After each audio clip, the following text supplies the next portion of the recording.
Es Philip Dick, La pistola de rayos. Bueno, recordemos, este libro es del año 1960 y algo, 1966, 1967.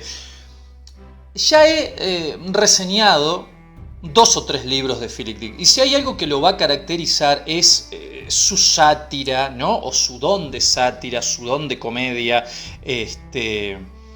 su don de lo alegórico también, pero repito, si hay algo que va a transversalizar su obra es la sátira, el humor. Digamos de una manera como una especie de placebo para atacar o criticar temas que son muy profundos y muy terribles. En este caso, La pistola de rayos es una alegoría muy interesante a la Guerra Fría. Es una alegoría muy interesante a la Guerra Fría. Se parodia, se satiriza el ambiente de tensión y de miedo constante que a nivel histórico existía entre Occidente y el Occidente capitalista y entre el Oriente socialista o comunista, ¿no? Los que hemos leído un poco de historia o los que han vivido esa época saben que si tuviésemos que definir con un concepto o con dos, hablamos de miedo o de tensión. Ese mismo concepto de miedo, esa misma tensión que mantuvo en vilo a 4.000, 5.000 millones de personas en todo el mundo, paradójicamente también trajo la paz. Porque el miedo, la tensión, generaba la paz, porque nadie se animaba a apretar ese botón que pudiese largar 20 misiles, una bomba atómica, una bomba de hidrógeno o gas mostaza. ¿Sí? Pues yo digo, es paradójico, ¿no? El miedo, la tensión, el terror, en vez de generar una guerra directa, generaba por la fuerza y por la tensión la paz mundial. Bien, en este libro entonces de Philip Dick sucede esto. Tenemos una alegoría, una sátira del mundo occidental capitalista y del mundo oriental socialista comunista, dividido en 2 bloques. El bloque occidental capitalista se llama bloque oeste y el bloque comunista se llama bloque pío oriente.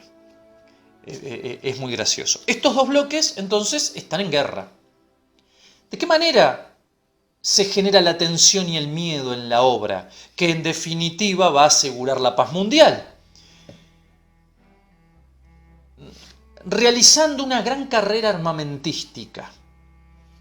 Los grandes científicos que figuran acá, los grandes arquitectos, los grandes científicos y las grandes mentes de Estados Unidos, Inglaterra por un lado, y de Rusia y China por el otro, pondrán en juego entonces sus mejores mentes para mostrarse mutuamente quién es capaz de generar la mayor carga de armamento y de destrucción.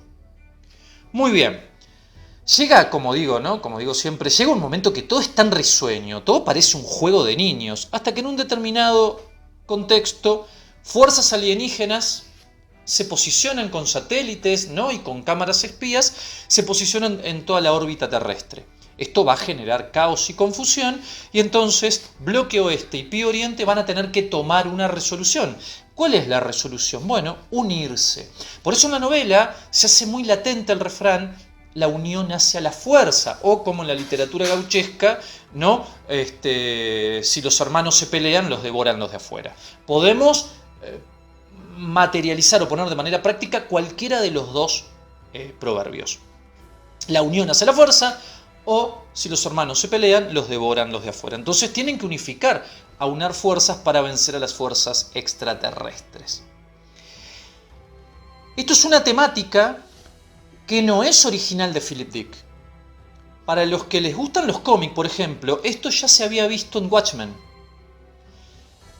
Tanto en el cómic escrito como después en su versión cinematográfica del 2009. Esta temática se pone entonces explícitamente en la película, en la que Estados Unidos y la Unión Soviética, recuerden que Watchmen está habituado, está contextualizado durante los años 60 y 80, ¿no? La trayectoria de los héroes va de los años 60 a los 80. Todavía seguimos con la Guerra Fría, y en los 80 tenemos a Gorbachev por un lado y, si no me equivoco, a Reagan por el otro. Y entonces, en un momento de la película, para asegurar la paz mundial, Estados Unidos y la Unión Soviética aunan fuerzas para luchar ¿contra quién? Contra una fuerza extraterrestre, en este caso el Doctor Manhattan, ¿no?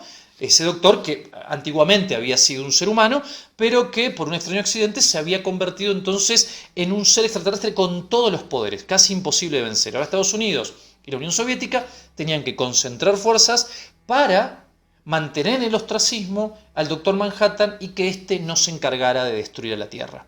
O sea que esta temática la toman después los autores de este cómic.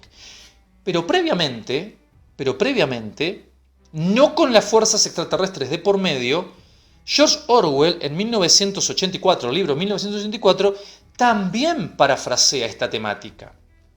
Lo hace de una manera un poco más idiotizante, ¿no? No para el público, sino para los personajes que fluctuaban en relación a todos estos acuerdos diplomáticos. ¿Por qué? Porque recordemos que en 1984 el mundo estaba dividido en tres grandes bloques. Bueno, dos bloques se unían y peleaban contra otro, pero después ese otro se unía contra otro y peleaban contra otro. Es decir, iban derivando los acuerdos y los enemigos y se borraban de la historia. Entonces nadie puede decir, no, Eurasia se peleó con... No, eso nunca pasó. ¿Sí? O sea que esta temática de los bloques que se fusionan, se aunan para una fuerza común y después vuelven a disgregarse, no es nuevo en la literatura, no es un invento de Philip Dick, pero acá está tomado de manera muy, muy mordaz. Bueno, entonces este es el argumento de la obra. Y la crítica general es hacia la Guerra Fría y los dos bloques históricos, como es el Occidente capitalista y el Oriente socialista comunista, que se enfrentaron de manera dialéctica y fría, sin un enfrentamiento explícito, hasta el año 1989, que se produce la caída del muro de Berlín.